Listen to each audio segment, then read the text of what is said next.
Di sebuah desa kecil yang terletak di tepi danau, beredar cerita tentang buaya putih yang muncul setiap malam bulan purnama. Konon, buaya itu adalah makhluk kuno yang dijaga oleh arwah nenek moyang, dan siapapun yang melihatnya akan mendapat malapetaka. Suatu malam, Rina, seorang gadis pemberani, memutuskan untuk membuktikan bahwa cerita itu hanyalah mitos. Dengan teman-temannya, ia pergi ke danau untuk menyaksikan bulan purnama. Mereka tertawa dan bercanda. Tapi saat malam semakin larut, suasana mulai berubah. Ketika bulan muncul penuh, Rina melihat sesuatu yang bergerak di permukaan air. Hatinya berdebar saat ia mendekat. Ternyata, sosok buaya putih besar meluncur di permukaan. Matanya bersinar merah menyala. Rina merasa seolah ada yang menatapnya. Dengan rasa ingin tahu yang mengalahkan rasa takut, Rina berteriak, "Hai,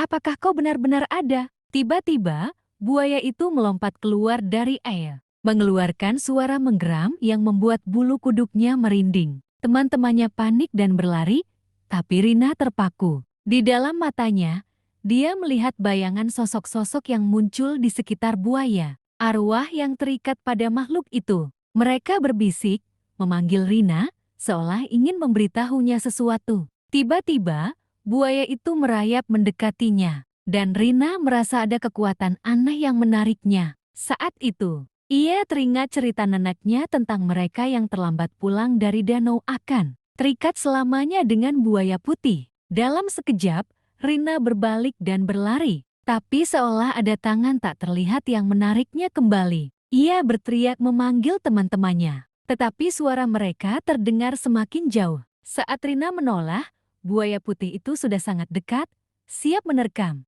Rina berhasil melompat ke daratan, tetapi teman-temannya sudah hilang. Ketika ia menoleh lagi ke danau, buaya putih dan arwah-arwah itu menghilang ke dalam kegelapan. Seolah tak pernah ada. Sejak malam itu, Rina tidak pernah kembali ke danau. Cerita tentang buaya putih terus hidup di desa, dan setiap bulan purnama, orang-orang masih bisa mendengar suara geraman di malam yang sunyi. Rina tahu bahwa buaya itu selalu mengawasi, menunggu saat yang tepat untuk mengklaim jiwa berikutnya. Desa itu kini dianggap terkutuk, dan siapapun yang mendekati danau pada malam bulan purnama akan merasakan hawa dingin dan melihat bayangan buaya putih yang menunggu, siap untuk menelan mereka dalam kegelapan selamanya.